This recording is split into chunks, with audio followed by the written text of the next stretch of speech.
A major search operation is underway after a helicopter carrying Iran's president and its foreign minister crashed in the northwest of the country in thick fog.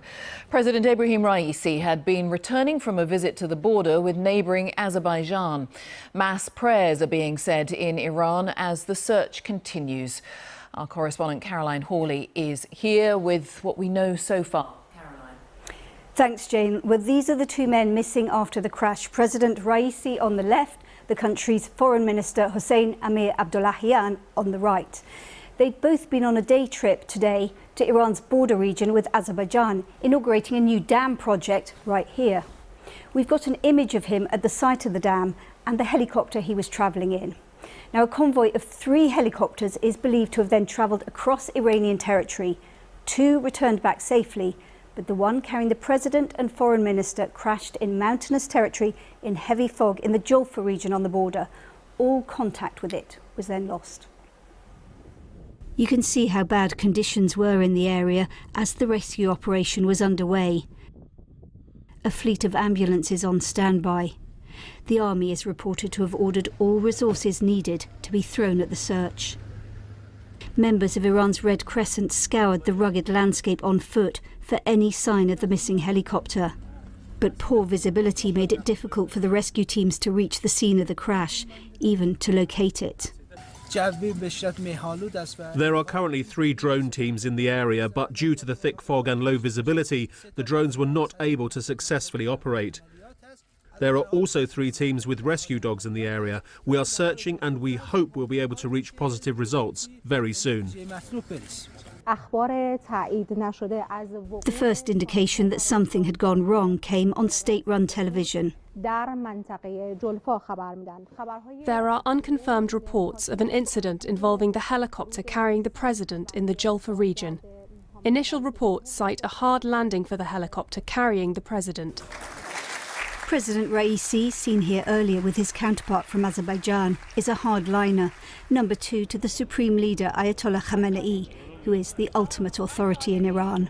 Also missing is Iran's foreign minister, a familiar figure on the international stage. He'd been involved in many negotiations, including over the country's nuclear program.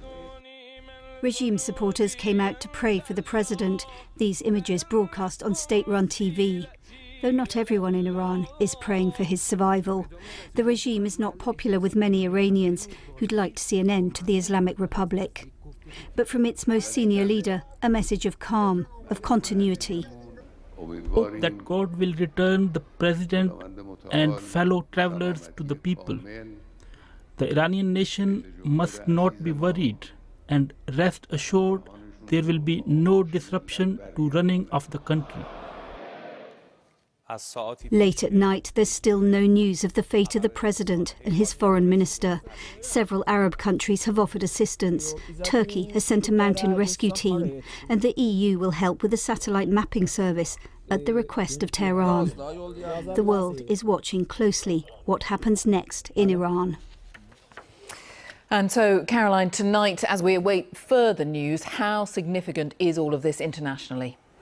Well, the world is watching closely because Iran is such a pivotal country in the Middle East, and it's such a turbulent time at the moment with the war in Gaza and all the spillover of that. So what happens in Iran matters to the world. Now, under the constitution, if the president were not to survive, there is a process. The first vice president would step in. There would be elections within, I think it's 50 days, maybe a bit longer. Now, he's a conservative, so you wouldn't expect any dramatic change of policy. But President Raisi has been a key and controversial figure in Iran for many decades. He was tipped to be successor to the supreme leader, who is the ultimate authority in Iran. That supreme leader is now 85 years old.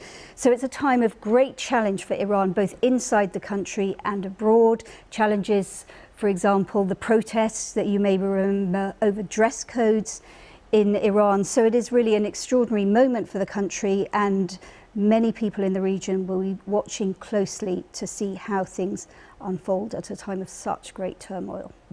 Caroline, all right, thank you for now. Caroline Hawley.